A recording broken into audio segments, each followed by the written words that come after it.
Hello, my name is Sydney Sutherland, and I'm presenting some information regarding the country of Kuwait and its health care.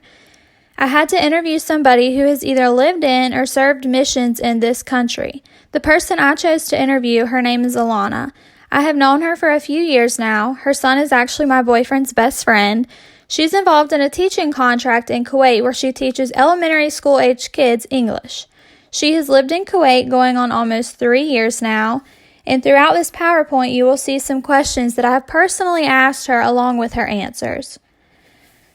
Just some background information about Kuwait. Kuwait is located in the Middle Eastern part of the world. It is a small country in Western Asia.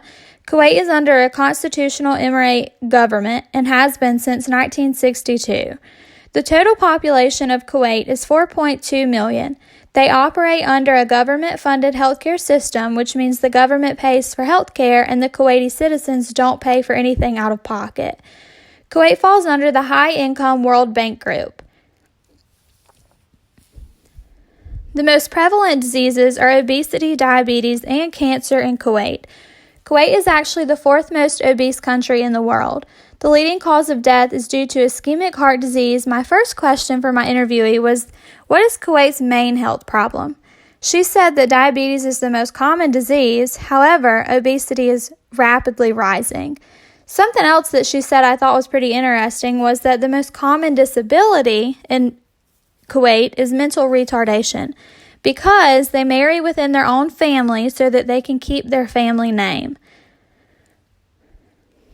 The population has impacted environment and public health tremendously. Their drinking water sources have improved by 99%, and their sanitation facilities have improved by 100%. The average life expectancy for females is 75 years old and 69 for males. The government has funded 86% of their health care. The next question I have was, how does Kuwait's healthcare system compare to that of the United States? She said there is no comparison at all because everything is very reasonable.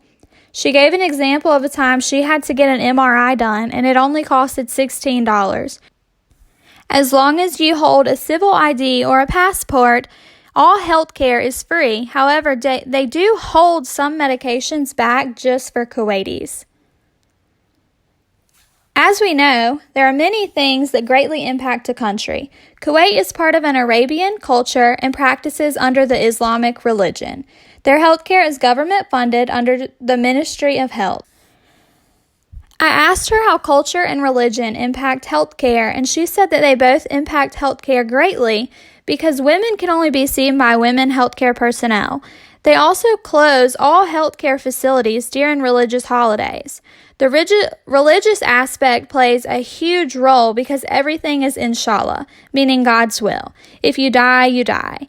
I also asked how the government and economy impacts healthcare, in which she said that these also greatly impact it because everything is paid for by the government.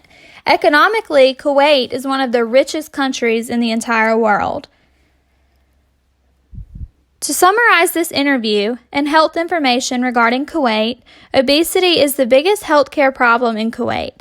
Their healthcare system is superior to that of the United States.